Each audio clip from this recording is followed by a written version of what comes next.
நபிகள் நாயகம் முஹம்மது ஸல்லல்லாஹு அலைஹி வஸல்லம் அவர்களின் வாழ்வில் நடந்த பற்றுறுதி மற்றும் தியாகத்தின் மகத்துவத்தை விளக்கும், ஆனால் பெரும்பாலும் கவனிக்கப்படாத ஒரு முக்கியமான சம்பவம். பிணைக்கைதிகளுக்கு முன்னுரிமை அளித்த நபி அவர்கள்.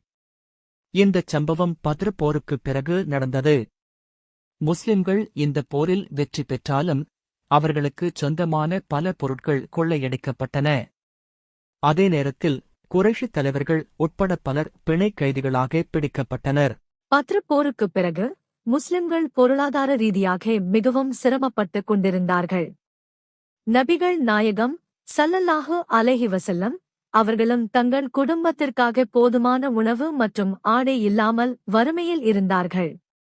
போரின் முடிவில் கிடைத்த பிணைக் கைதிகளை பிணைத் தொகையின் மூலம் விடுவிக்கலாம் அல்லது அவர்களின் கல்வியறிவுக்கு ஈடாக விடுதலை செய்யலாம் என்று முடிவு செய்யப்பட்டது. இந்த பிணைத் தொகையினால் கிடைக்கும் பணம் முஸ்லிம்களின் அன்றாட தேவைகளையும் ஆயுதத் தேவைகளையும் பூர்த்தி செய்ய உதவும் என்று எதிர்பார்க்கப்பட்டது. ஒருநாள் நபிகள் நாயகம் ஸல்லல்லாஹு அலைஹி வஸல்லம் அவர்களின் அன்பு மகள் ஃபாத்திமா ரலி அவர்கள் தம் தந்தையிடம் தங்கள் வீட்டிற்கான போர்வை ஒன்றை வாங்க கேட்டார்கள். ஃபாத்திமா ரலி அவர்கள் நபி அவர்களிடம், யா ரசூலுல்லாஹ், குளிர்காலம் நெருங்குகிறது.